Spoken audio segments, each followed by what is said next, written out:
Who makes the best chocolate chip cookie, Dunkin or Starbucks? Well, today we're settling it once and for all, and we'll judge them on 3 things. 1, how easy they are to make. 2, the texture. And 3, of course, the taste. So to start, we are going to make Dunkin Donuts chocolate chip cookie recipe.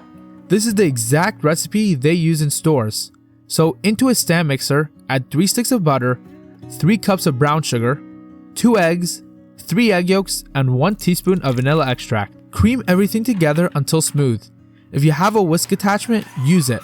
Trust me, it's better than the paddle here. In this video, I'm making a smaller batch, but you can follow along with the full measurements listed in the description below. In a separate bowl, combine 2 cups of cake flour and 2 cups of all-purpose flour. Then add 1.5 teaspoons of salt and 1 teaspoon of baking soda. Whisk well so the baking soda is evenly distributed. Add the cream butter mixture from before into your flour mixture and stir with a spatula until a dough forms. So far, this recipe has been super straightforward.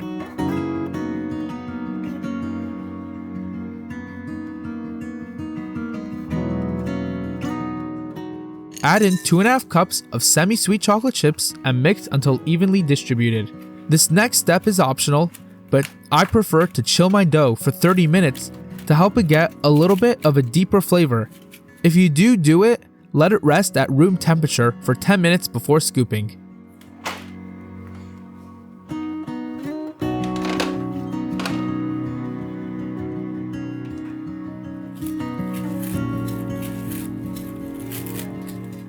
Then, with a 2 tablespoon ice cream scooper, scoop your cookie dough onto a lined baking tray and bake in an oven set at 350 degrees for 9 to 12 minutes.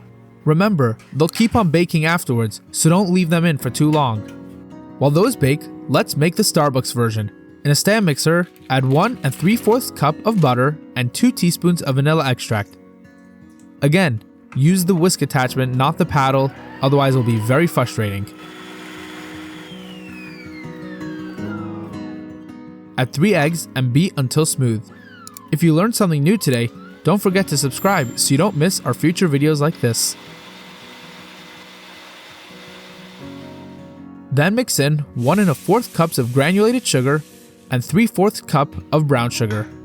Quick baking fact: ever wonder the difference between light and dark brown sugar? It's all about the molasses. Dark brown sugar has more of it, giving it a deeper color and richer flavor. But here's the good news: in general, they're almost always interchangeable. In a separate bowl, sift 5.5 cups of all-purpose flour. If your sifter is too small, do it in batches. Add 2 teaspoons of salt and 2 teaspoons of baking soda. Sift everything into a soft, fine flour mixture.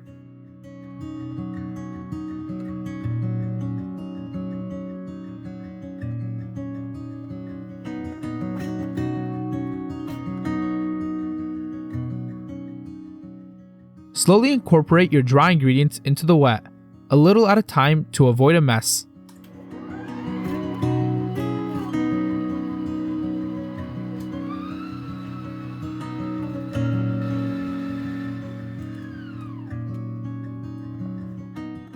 Make sure to scrape down the sides so nothing is left unmixed.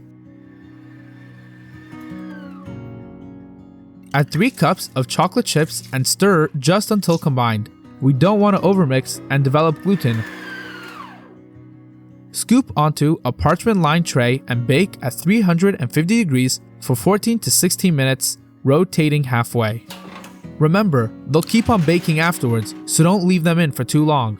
Now let's break it down. Dunkin Donuts cookies. Ease of recipe, simple steps, and familiar ingredients. The texture, chewy and crispy with just a little bit of delicate inside, and the taste was absolutely delicious. Really was a very solid cookie. On the other hand, our Starbucks cookies, they're much more cakey than a cookie. And the taste, yeah, it was decent, but it was very hard to enjoy due to its texture. So, final verdict, Dunkin Donuts takes the win. If you like this showdown, check out my video on whether or not you should chill your cookie dough before baking.